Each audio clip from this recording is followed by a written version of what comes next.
Regardez-moi ici, hein, c'est ici que ça se passe, ouais. Est-ce qu'il y a un petit troisième journal? Je passe à la télé.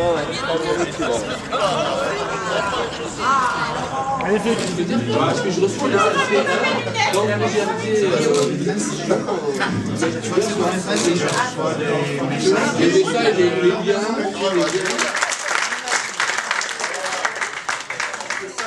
C'est un événement, mes amis. Bien.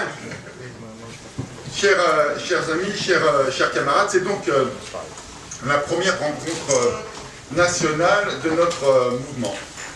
Nous avons la même révolte face à l'injustice et nous avons en vérité, tous ensemble ici, la même certitude que les inégalités ne sont pas une fatalité.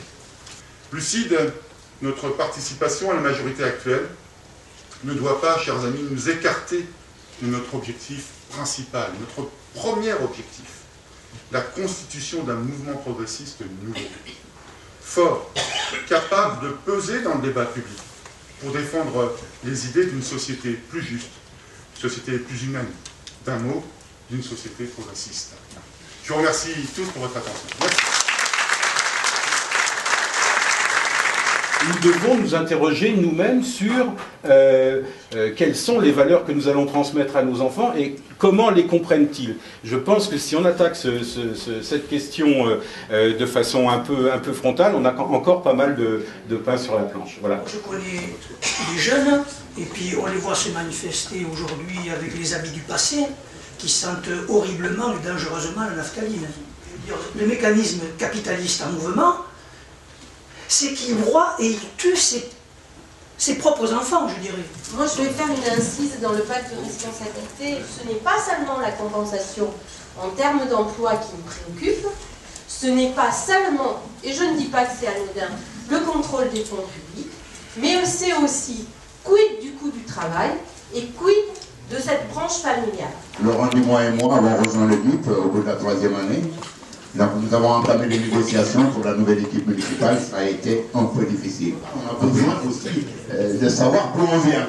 On en a besoin, ça nous permet aussi, l'essentiel c'est de savoir vers où on va. On va vers le rassemblement, on va vers le mouvement unitaire. Les interventions qui se sont succédées depuis ce matin, celle de Jean-Noël Carpentier, notre porte-parole du mouvement, marquent bien notre état d'esprit.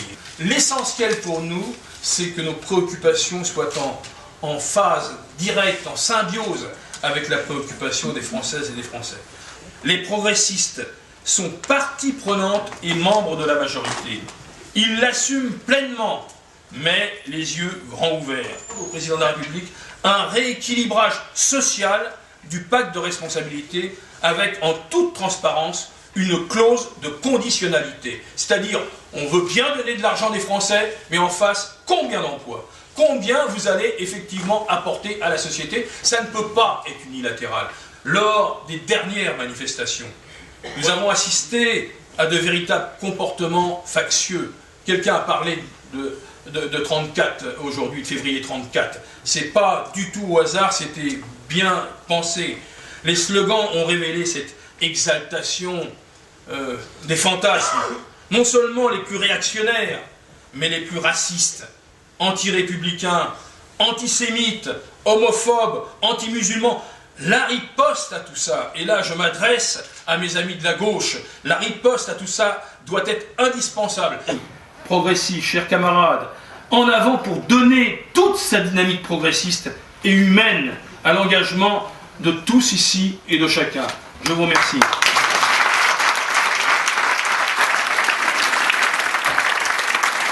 Le mouvement permet aux hommes et aux femmes de faire évoluer ensemble la gauche de notre pays.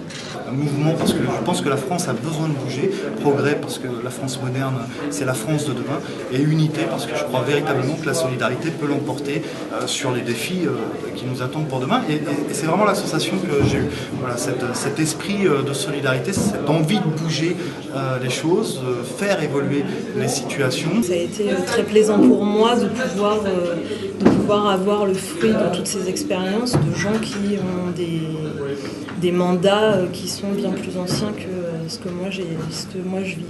Voilà.